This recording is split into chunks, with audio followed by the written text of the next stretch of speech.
And what I end up doing is having immediate access to supplies discounts, right? So it's two companies having a defined relationship. And you can exchange information, you can do ordering and supplies and those type of things. Questions, you can pipe up, right? So just interject, we don't have a moderator. Then if we continue to go down, feedback, we don't really care about it. But we do care about process input and output, right? The basic model. Inputs, data entry, screens, face recognition, keyboard, right? It's getting data into a system, processing the computer programs that are used to produce reports, averages, those type of things. Output is the actual physical information, whether it be on a screen or in a report. Who's here? 1 second. I got somebody who wants to come in.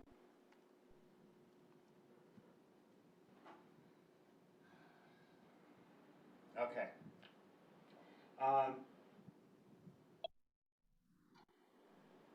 Skip information technology, that's what we're studying, right? So it's a field.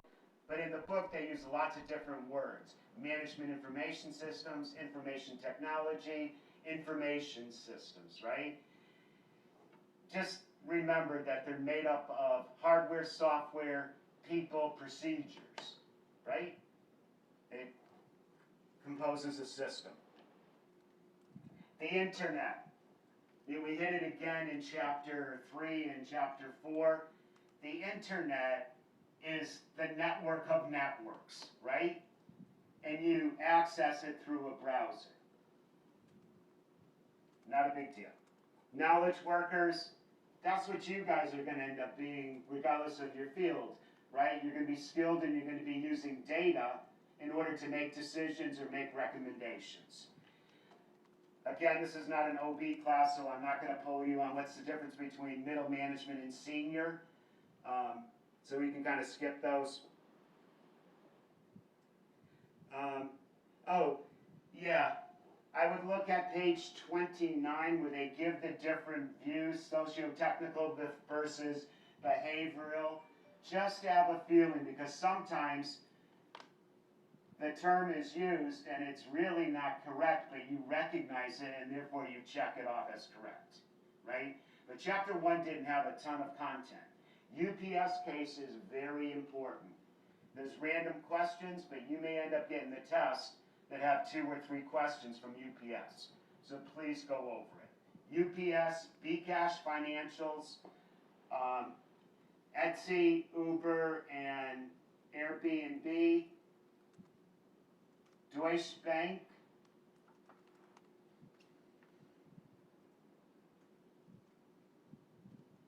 and that's it. Netflix. Okay. I'm going to go to chapter 2. Any questions on chapter 1? All right, chapter 2 is a ton of words, right? But I would kind of get the basic concepts, and then you can quickly go to the glossary at the end of the book if you need, some greater detail in order to answer the question, right? But you do need to know the difference between crowdsourcing and crowdfunding, right? Funding is you're putting up a request and asking people to provide money, whether it's for a trip, a tuition, some sort of cause, Save the Pets, Cancer Society or whatever, right? You're asking people to contribute. Crowdsourcing is a new way of doing business, right? It allows you to ask people to contribute based on their free time or interest. I have a programming project. I don't have enough resources. I put it out. I could pay people. I could do it as a prize, right? But I'm opening it up to the community to give me solutions. Crowdsourcing also applies to Uber, right? I check in when I want, once I've been approved, to drive, and I check out when I don't want to, right? And so there's some pros and cons, but it's a new business model, right? You're not really part of an organization. You don't have benefits. There's like a change of management. So I would make sure that you go over that. Digital goods, right? Real easy. You deal with them all the time. It's videos, music, anything that you get over the internet that's not physical, right? So I watch a YouTube clip, I watch a movie, I'm listening to music, I'm interacting with a website. That's digital. Disintermediation, right? Getting rid of the middleman. And that middleman could be truly somebody in the supply chain, like another company, or it could be a retail outlet. So Walmart decides it's no longer going to have brick and mortar stores. It's going to do direct to the consumer. It gets rid of everything in between, right? That's disintermediation. It's from the company to the consumer, removing as many steps as you can. Very important. I would go over quickly on page 71.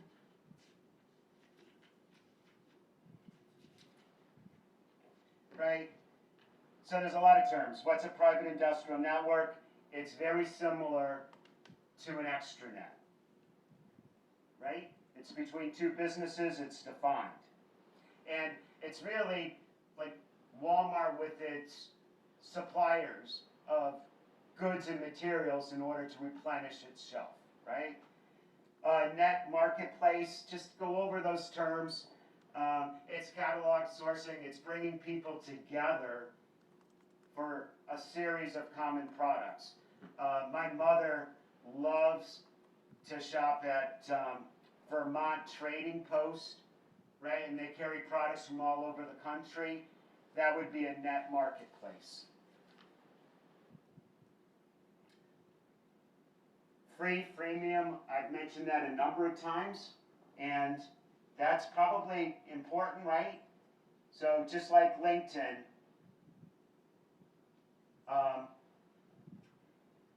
you can use it for free, but if you want premium resources like I have, you have to pay an annual fee. So they entice you, and then you have to pay if you want more. That's the freemium model, okay?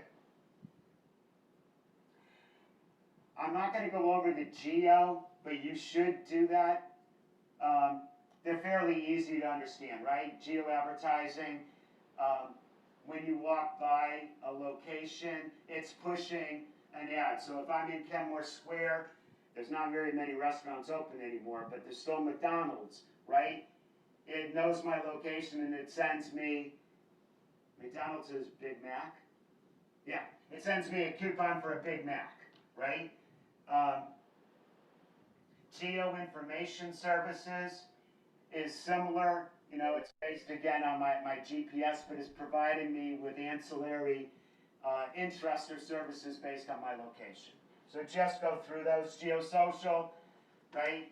Hey, I want to hook up, and I'm in Kenmore Square. Is there anybody around in my friendship circle for that hookup, meaning a cup of coffee? I didn't mean anything else, right? So that would be like a geosocial. Information asymmetry is an important concept, right? It means one person or a firm has all of the information. So in the past, it was the companies or the used car dealers or the manufacturers, right? You, the consumer, didn't have any information. Now with the internet, you have information symmetry so that you have bargaining power, right? You go to Macy's, they're having a sale on Nike sneakers. You quickly look up Nike sneakers in that particular model to see if that's competitive. If it is, you buy it. If not, you're going to go onto Amazon or Shoetown or whatever. So information asymmetry, one has more information than the other. The density, richness, and all of that, just scan over it. There's a couple of questions, but they're pretty intuitive. Long-tail marketing.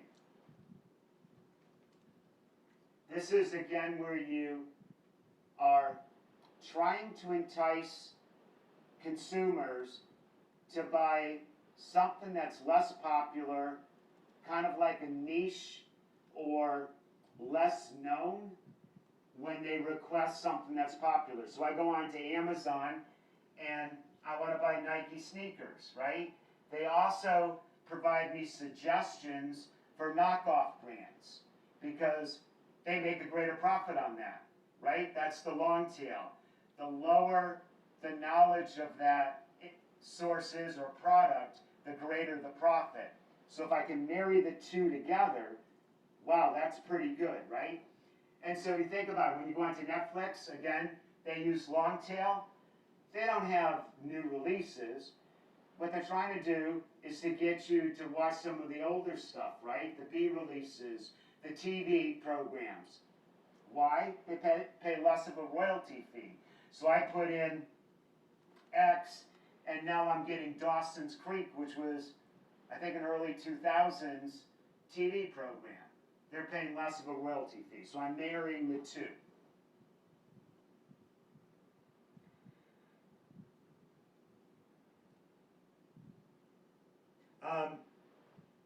Price discrimination, right? You're charging one group based on geolocation, demographic information differently than the rest. It could also be, as we talked about, there was a proven study on Macs versus PCs when they go out to travel sites. PC users are generally charged less for the same airline ticket than Mac users because they think that Mac users have more disposable income. Well, most students have Macs, and I don't think that that's true, right? But anyways, that's price discrimination. Quickly just scan over the revenue models. I don't have a lot of questions on those because I find that those are just rote definitions and you can look them up. Okay, it's really about applying. I do like the review questions at the end of the chapter on page 79, and yeah, just 79. It kind of gets you an outline for the chapter. Questions on chapter 2. I know this is quick, but you can sort of check things off. Okay, let's go to chapter 3. And again, just speak up. We don't have a moderator. All right, chapter 3. Again, you want a good snooze. You read it if you're not into IT. Lots and lots and lots of terms. Let's get rid of what you don't need first. This is not a history class. I'm not going to ask you for errors, right? When was the first PC? When was the first smartphone? None of that. I'm not going to ask you about bits and bytes. I'm not going to ask you to translate, a megabyte into another formula. They go through a lot of that. It doesn't make sense. That's a Google search. It's pretty simple, right? I am going to ask you about some of the bigger things, like what's the difference between open source and commercial or standard packages. Open source, available to the public, you get the source code, you can manipulate it, do what you want. There's risk, right? Because there's really not a vendor behind it to do updates and support. Off-the-shelf applications like Microsoft Office, Salesforce, right? You pay a fee, you get to use it, and there's a vendor behind it. I'm not going to ask you about Blackberries. I'm not going to ask you about operating systems, software on devices, but I might ask you, what does operating system software do? It's a traffic cop, right? It directs the application software, such as Microsoft Word, to respond correctly to your hard drive, meaning to store the document, right? Or to print it. Operating system is the traffic cop. I will ask you about client server. So, real easy to remember. Server is the part that we all know, right? So, Questrom Tools is a client-server application. Why? The database and the software resides on a cloud server, and you access it through either your Mac, your PC, your tablet, or your smartphone. Your client is the access device, and it's client-server because you're using a browser, right, to gain access. You need Firefox or Chrome or Safari, right? That's client-server. And client-server means some of the work is taking place on your PC, and some of the work is taking place on the server. Good example. How many people here had the MO exam yesterday? All right. Client-server. Exam soft, you guys have exemplified.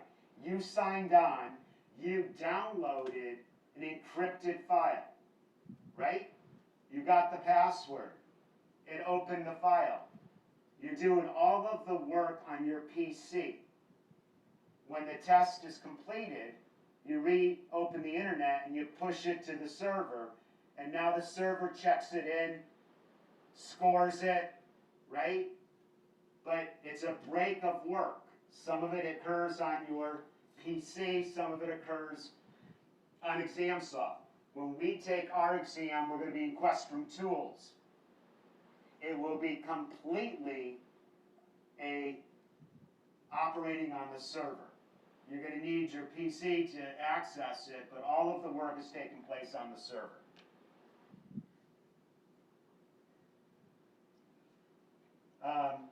Blockchain, cryptocurrencies, and all of that, just quickly glance over. This is not that type of a class, but you should know what those terms are. More importantly, because they may be the wrong answer, and so it's pretty obvious in a group of things that this doesn't make sense, and so you just skip it, right? I don't really care about flat currencies. Let's go up a little bit. Desktop virtualization is important, right? So there's a couple of types of virtualization. Virtualization means I take a piece of hardware and I divide it and provide many people with access, and it looks like they own it. They don't know others are on it. Why? I want to get maximum utilization out of that device, right? That's the whole principle behind cloud computing, infrastructure as service, Amazon. All the storage and computing capacity, they divvy it up, and thousands of companies are using it, right? Well, you could do that with your own PC. Very simply, you could operate Windows and Mac concurrently on a Mac, right? Or on a Windows machine. You know, I have a roommate, well, I don't, but you guys do, and they're out of storage, right? They love all these videos and stuff, and so you give them, 50 gigs of your hard drive, right? So it looks like they own that piece. So you're subdividing your own hard drive and you're passing it out. You can do that desktop, you can do it on a server. The VMware, if you guys use that to do your Microsoft Access homework, that's cloud computing. It's software as a service. It does give you a little bit of infrastructure, and it's virtualization, right? Because there's 350 students in IS-223, and it's given each of you like a virtual environment to work in. In addition, we have core students using the VM environment for Excel. We have grad students using it for Microsoft Project, it's all one server, and we've just subdivided, okay?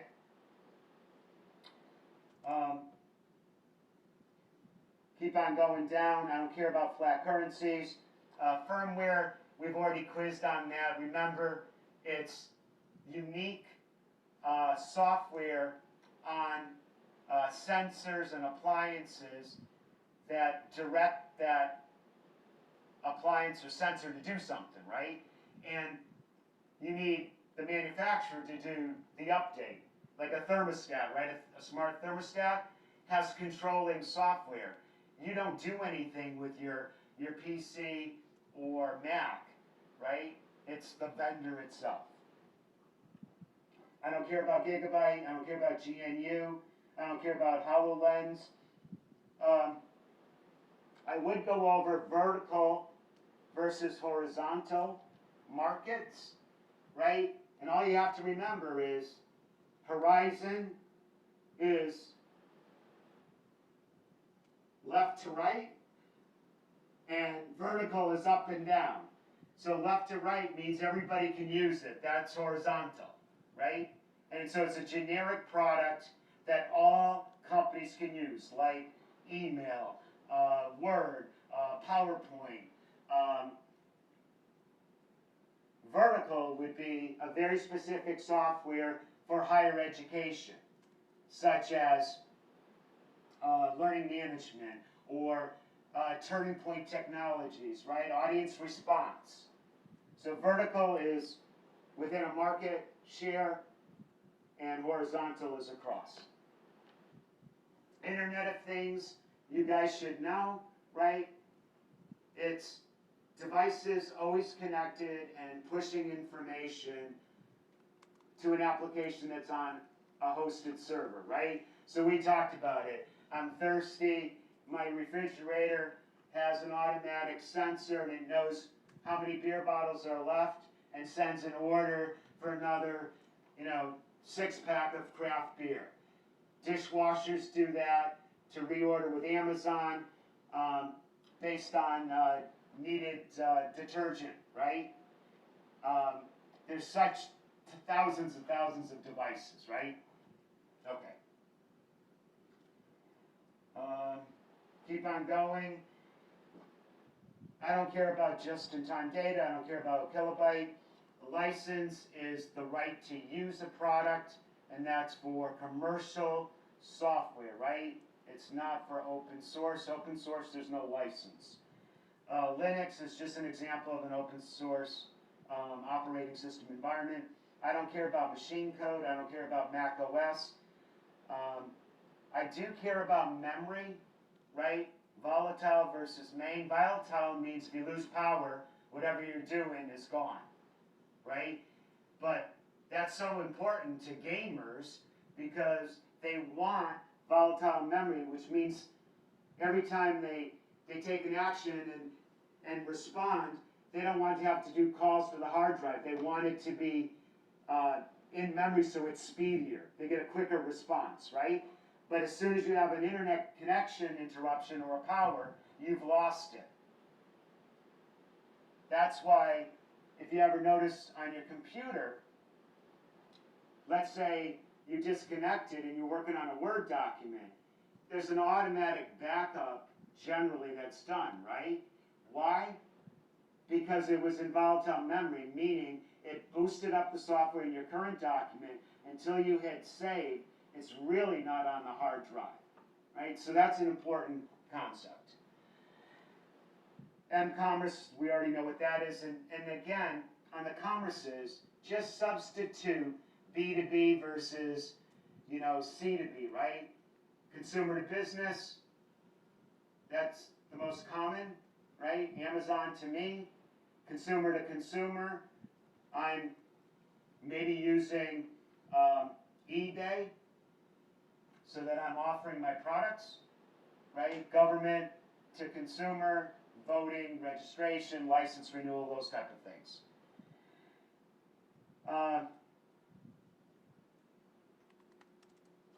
So all of the realities like mixed,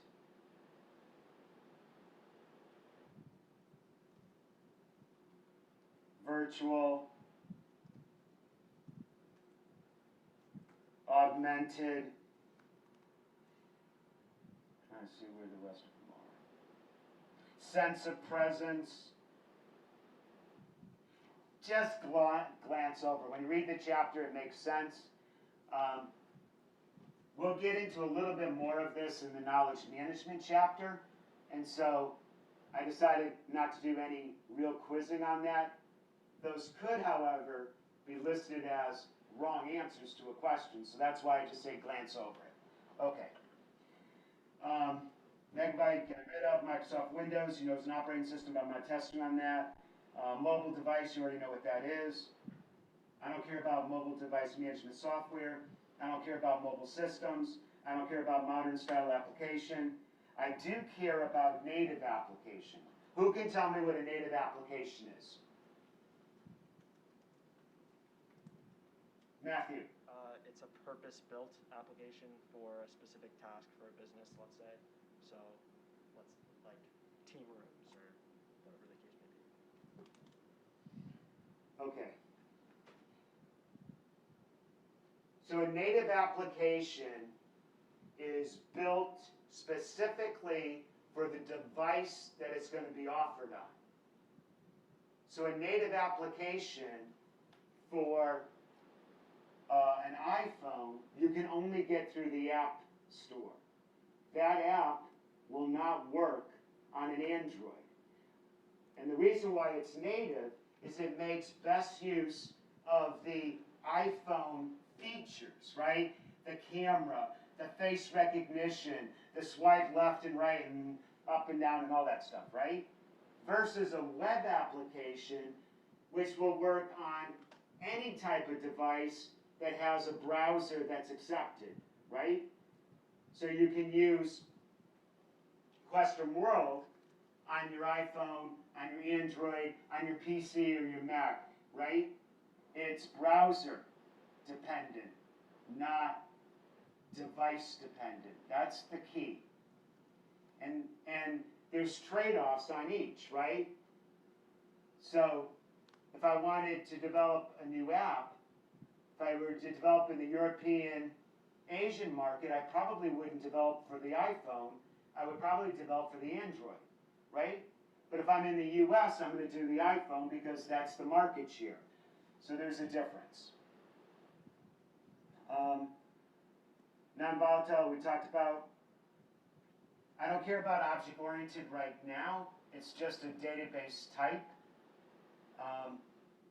The two that I'm most concerned with when we get into databases is relational and NoSQL. NoSQL means you can store information in non-table forms. What does that mean? Well, pictures, video clips, voice, you can't convert into a table, right? It's a blob. And so it allows you to, maintain that blob, so to speak. And you can mix tabular data, numerical data, with video, voice, and that type of stuff. NoSQL. Off-the-shelf software, another term, just means commercially available. One-of-a-kind application. This is what you were getting at, Matthew. It's really software that was more than likely custom developed for a very unique business need, right? Open source, we already talked about, operating system, PC virtualization, personal computers, you guys already know. I don't care about a petabyte. I don't care about a phablet. I don't care about quad processor. I don't really care about RAM. I don't care about reality. I'm just reading through these things. I don't care about Satoshi. I don't care about self-driving car. I just want you to just briefly look at sense of presence. Server, we've already talked about. Server farm is just a physical room that has many servers in it that are interconnected, right? Amazon has server farms, right? We don't really use the term too much anymore, data centers, but that's the concept. I have KCB 101 where I'm in, could host easily 5,000 servers. And if I connected them together to share information, it would be a server farm.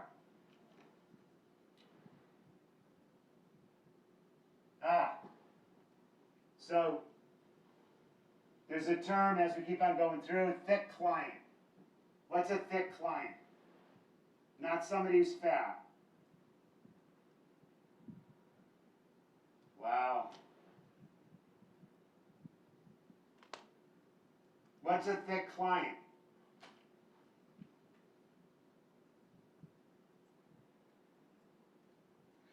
Well, a thin client is like a Chromebook, right? It has minimal software, minimal storage, minimal memory. It's really, primary use is to be used using a browser, right? And that's why if you had friends who had a Chromebook, they couldn't use ExamSoft because there wasn't sufficient horsepower on a Chromebook to do anything, right? It's got very little. A thick client is a self-contained PC, right? Resident software, memory, storage, graphics card. So they use a fancy term for something that you guys are really familiar with. Where are we? We talked about, Unix is just another open source operating system for servers, but I don't really care. Vertical market application we talked about. Virtual and virtualization we talked about. Virtual machines, again, I'm not going to say I'm not going to be that tricky that you're going to get mixed up. Is this really a virtual machine or a virtualization? So don't worry about it, right? Understand what the concept of virtualization is, and it can happen at the desktop level, PC level, or server, right? And that's it for chapter 3.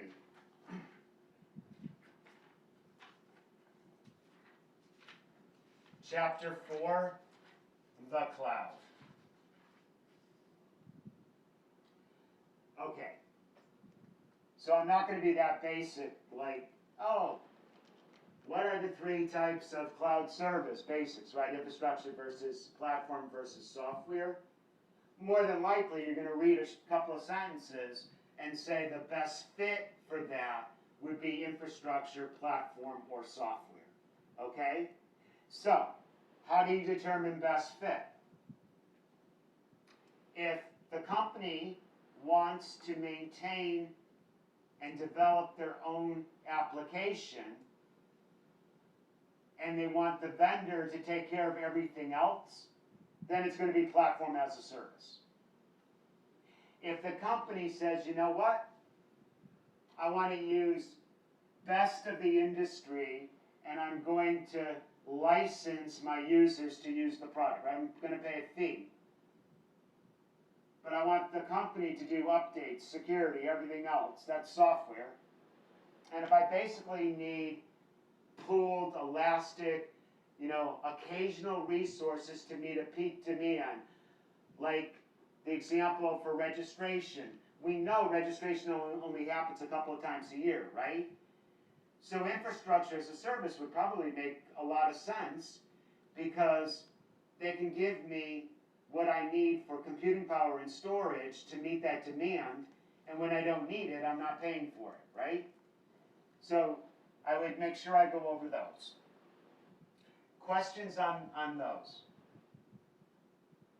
And then related would be private cloud and public cloud, right? So private cloud, I'm going to be using infrastructure, platform, software, or remote servers, right? But I have full access to those resources, nobody else. So it's a one-to-one connection, right? My company or my user group with Amazon for this particular. So they dedicate hardware and software to me only. A public means I'm using shared resources, right? So We've talked about this before. Blackboard at BU is a public cloud. We have pooled resources, and other universities are using the same resources at the same time. Hence, this semester, if you're using Blackboard, you've seen some hiccups, right?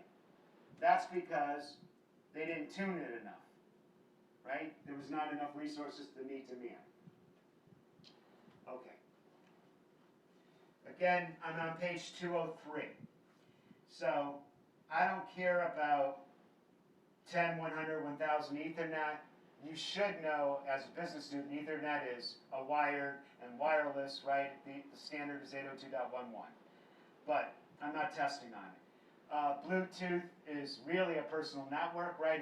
It's a device and you. Me and my speakers, me and a printer that's wireless, right? I don't care about carrier. We talked about client-server architecture, so it's repeated again. Cloud we already know about. Cloud computing architecture means what? It's using the internet in order to provide the service. I don't care about a commerce server. I don't care about a computer terminal.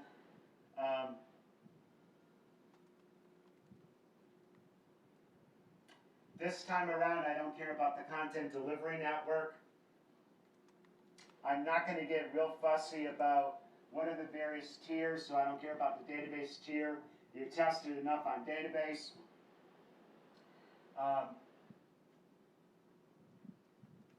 Domain name, right? That's just basic, so you should know that. Sorry, what was it? Pardon me? Oh, what did you say again? Domain name. What is a domain name? Matthew. It's like sort of like an address book entry, so it connects like the name of something to the address, like the IP address, to the name that you would type into the browser. Right, and so domains are like .edu, .org, right? It defines a zip code, a relationship, a place for my website to be registered, right? Good. Elastic, the concept of elastic you should know, and that's cloud computing. What does it mean?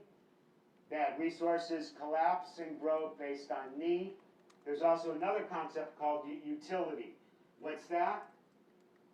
Just like with electricity, if you plug in, you get the juice, right? So utility computing really means whatever resources you need, it's assumed they will be available. That's the whole concept behind infrastructure as a service, platform, and software, right? You don't have to worry about it. If you have 100 users or 1,000 users, we can meet that demand. All right, encapsulated, I don't care about. We're going to hit some of these in security. Ethernet, I don't care about. File transfer protocol, I don't care about. Now, I will care about its security. HOP, I don't care about. HTTPS, we hit security, that's the secure version. If you see that, it's usually going to be a lock. HTTP is the unsecured, it's the absolute address for any site. I don't care about ICANN. I'm not going to ask about 802.3 protocol or 802.11. I'm going in the list. We talked about infrastructure as service, internet. You know, we've already talked about, I don't care about internet exchange points. I don't care about internet service provider. I do care about intranet. We talked about that, defined community within, you know, a business. IP address, and that, again, we're going to hit that in security. So it gets introduced as a topic, and then I reinforce it in future chapters. Mainframe, big computer, right? Legacy, very expensive to convert your product over. It's an old computing design, right? Why did client server become the more popular design. It was cheaper to implement. Net neutrality, I don't care about for now. I will later on. Over the internet, I don't know what the hell that is, but I don't care about it. Packets, I don't care about now. It's how you break things up, but we hit that in security. Personal area network, just go over it. It's like you and a device like Bluetooth. Platform as a service, we talked about. Pooled, we talked about. Private cloud, we talked about. I don't care about a private IP address. I don't care right now about a protocol. I don't care about a public IP. I don't care about a remote action system. I don't care about routers right now. Scalable is a concept, right? It just means you add the resources, right? Nothing ever becomes obsolete. You can continue to add and replace without the business going down. I don't care about the server tier. I don't care right now about service-oriented architecture. We will hit it twice in the future. It'll be in the systems development lifecycle chapter, and it'll also be in security. I don't care about SMTP. You should know that as a business student, right? It's how mail is transferred, Gmail, and all of that stuff. I do care software as a service. TCP/IP protocol. Again, we'll hit that in security, so reinforce there, not now. I don't care about tele-law enforcement. I don't care about telemedicine. I don't care about telesurgery. They're kind of interesting, right? And again, when we get to the knowledge management, I might bring those back in. Thin client we talked about. I don't care about three-tier architecture. I don't care about TCP yet. It'll be in security. Tunnel really refers to VPN, which I do care about, virtual private network. It's a secure tunnel, and it looks like, regardless of where you are, you're part of the premise enterprise network. That's why if you're in, Asia and you want to go to some sites that maybe not approved, you sign on to the BU VPN, you come in and you go out. So it looks like to the world that your IP address is the BU versus where you are in China. Do you have a question? No. Oh. Yeah, yes. URL, right? Again, stated address, but I'm not as particular on that right now. User tier, I don't care about. Virtual private cloud, we talked about. Virtual private network, we talked about. Wide area is the enterprise network, right? Local area network or LAN is a building or like, questrom or your dorm suite. Wide area is all of BU. Wide area for Santander Bank is Santander, Boston, New York, Chicago, right? So it's a network defined for the company, and that company can have locations all over the world, right? Web page, web servers, we hit again later on, and we talked about wide area network. All right, chapter 5, lots of questions.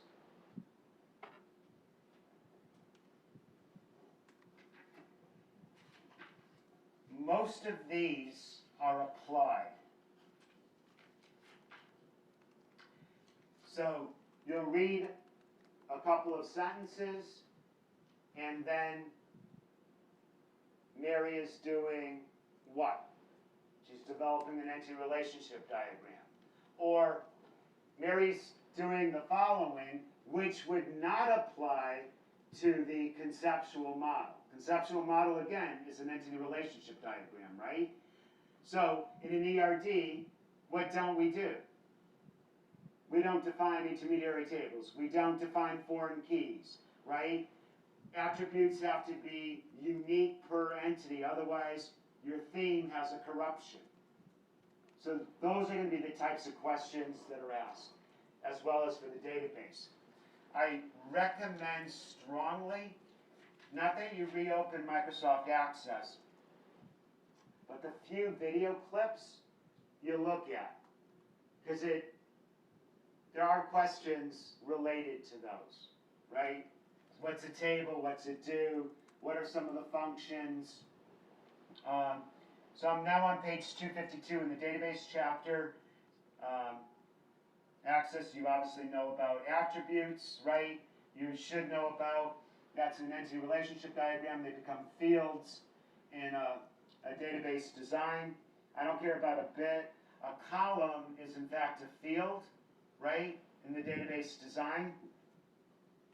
Crow's foot. I'm not going to say, oh, is this example of crow's foot?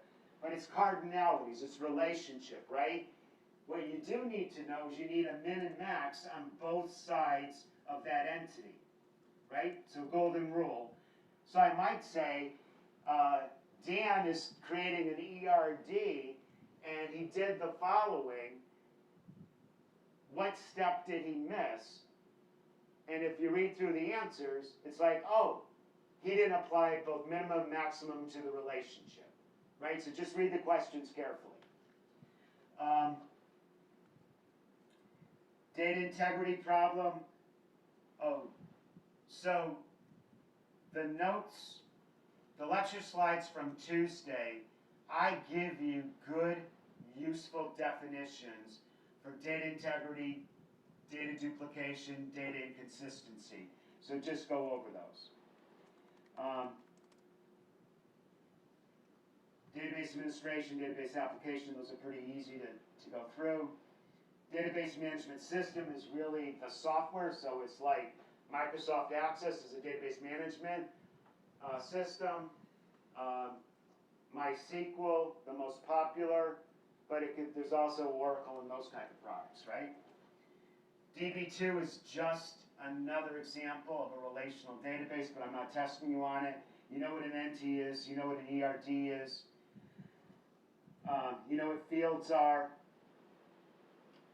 I don't care about a file. You know what foreign keys are. Graphical queries.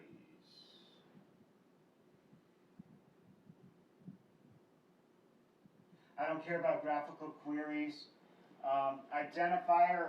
What's an identifier? Anybody? Oh, come on, remote.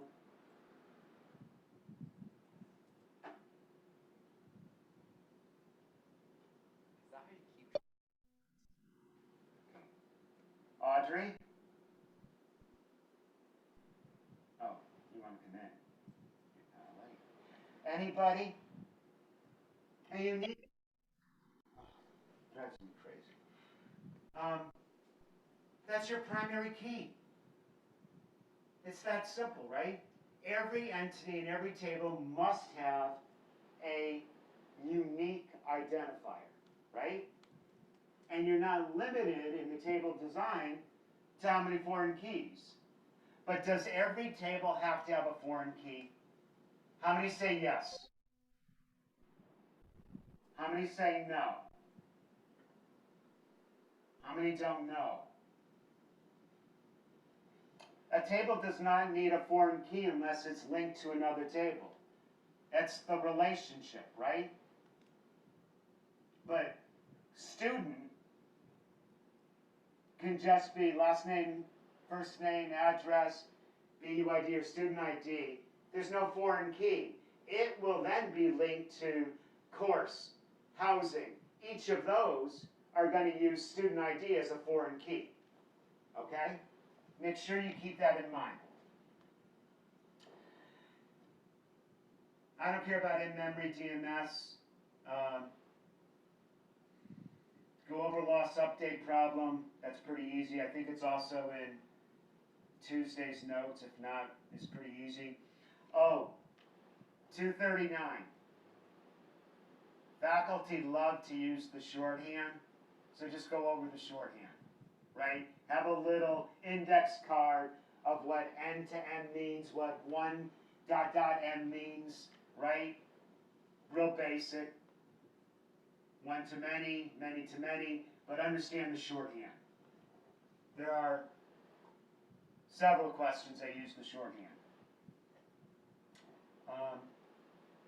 Maximum cardinality we talked about. Metadata describes the data. I would watch the access tape, 3-minute video clip, if this explanation in the book doesn't make sense. Minimum cardinality we talked about.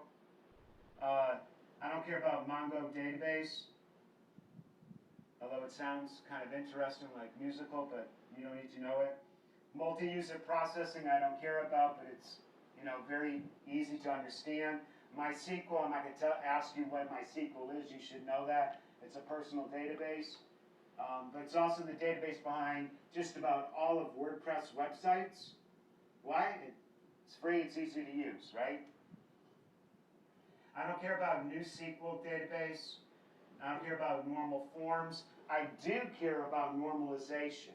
Who can tell me what normalization is? Not whether I'm normal or not, but what the term means. That was a joke. Jason. When you convert a poorly structured table to a good one. Right, Jason says when you convert a poorly structured table into a good one. What would make a poorly structured table? Poorly, not, I just had a stutter. What would make a poorly structured table? That's a good question on an exam. Okay, Jason. Uniqueness with primary keys. Right. Let's say you don't have a uniqueness on, you have a primary key, right? But you have a number of foreign keys that don't make sense, right? Or you've linked a table and there really is no relationship. Or your theme isn't unique, so you have fields in it, which is what I think you were going to get at, that don't make sense.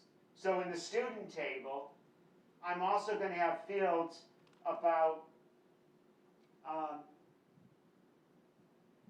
maybe their past courses APT, right? That wouldn't make sense to the current environment. That's history, right? I would have that in a table application process, right? So it's putting things together that don't make sense. Okay. SQL Server, I don't really care about, but you should know that, right? Structured query language, that's exactly what you do when you do the Microsoft queries, right? It is a way to ask the database questions, period. That easy. Table you already know about. I don't care about unified modeling language. All right, so there are 40 multiple choice questions. They're 2.2 points each. There are 3 short answers at 4 points each. The complete exam is random, meaning every time a student signs on to initiate the test, their 40 questions are going to be different than others, both in order, right? They're ranked the same, so you may or may not get some of the same questions. Like you may not get a Netflix question, but Julio might get 3 because there's 3 in the system, right? So it's completely random. The only thing that I guarantee you is that the randomness is based on degree of difficulty. And so one student is not going to get the hardest questions, another student get all the easy ones. I did put in some easy ones because I want you to feel confident as you're going through the test. There is some reading, I have to tell you that.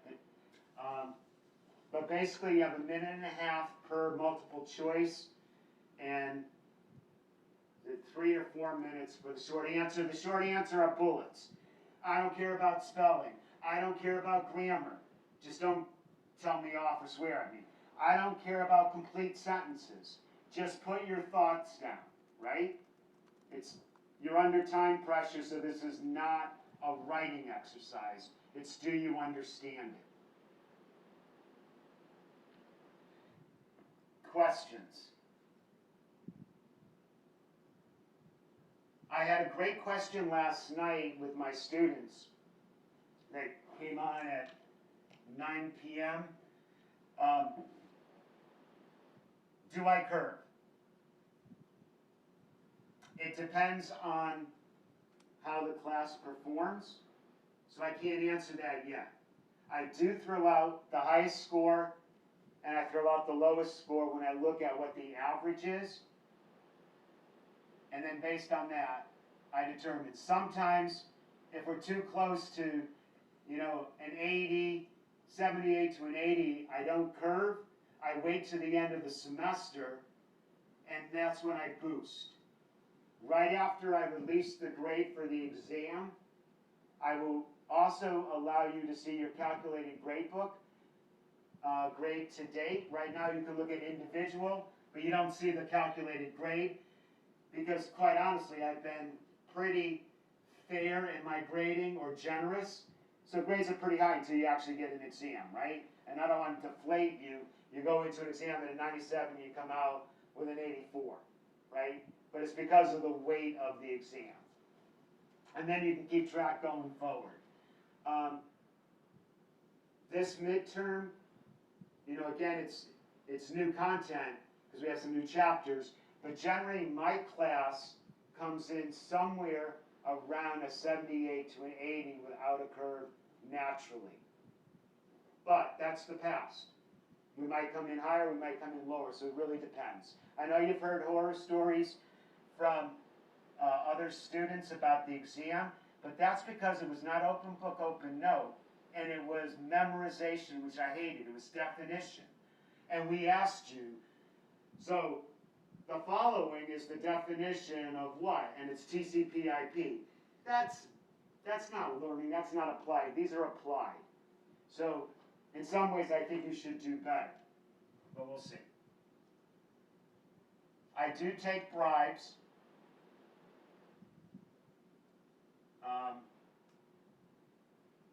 I don't know, maybe I'm getting old, so 20 years of Nike sneakers, new one delivered every month, and you get an A on the midterm.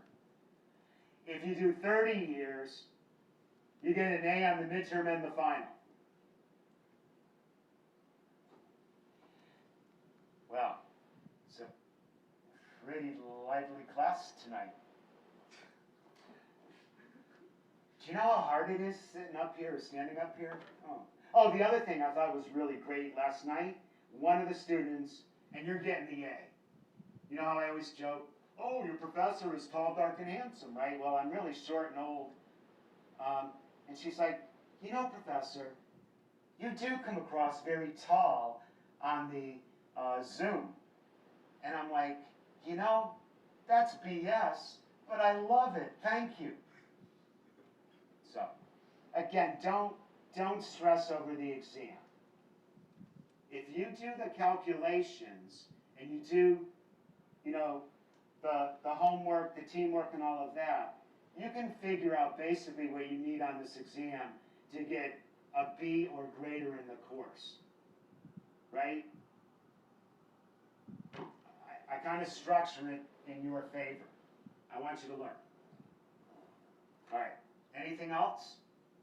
Well, thank you for being such an engaging audience. Oh. But office hours are tomorrow, 4 to 6. If you're having a problem this weekend, please don't email me at 3 a.m. Saturday night, because I might be up and I might respond, and I really shouldn't be, right?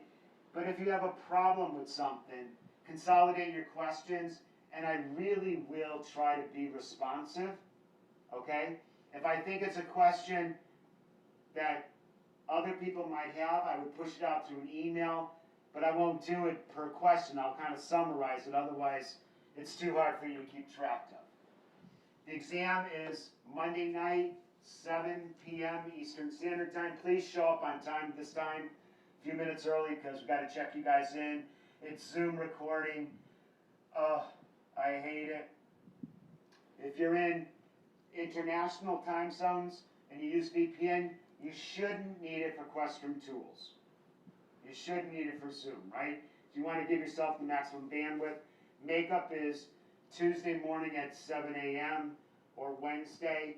Please, if you haven't and you need, just change the exam because you don't feel good, you have work or a different time zone, email me, and we'll take it from there.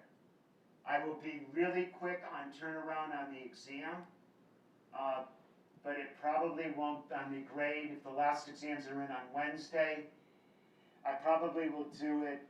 I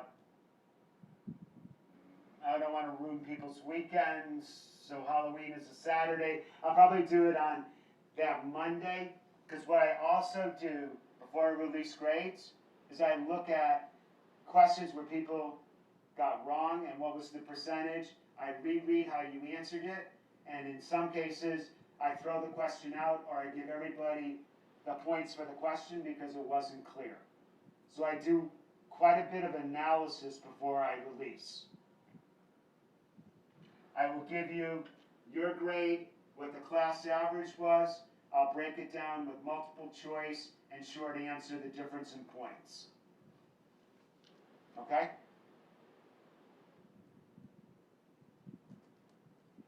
Well, on that happy note, same Zoom link for the exam. Oh, very good. Thank you, Tiffany. For Monday, yes. For Tuesday and Wednesday, there will be a unique link for Zoom, because unfortunately I'm proctoring all the other sections too. So I will send out the link for Tuesday and Wednesday. The other thing is that you should know is I've set up the exam that it will automatically submit when the time has completed.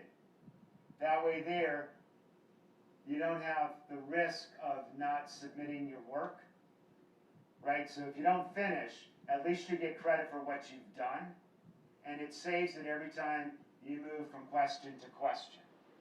So I tried to take that into consideration as well.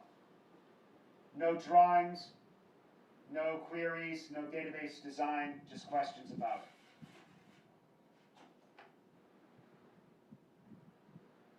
Nobody wants to leave. I'm really popular tonight. Wow. Well, if there's no more questions, I will go. In fact, did I have any questions? All right. See you guys. Again, office hours if you need me. Bye. Thank you. Thank you.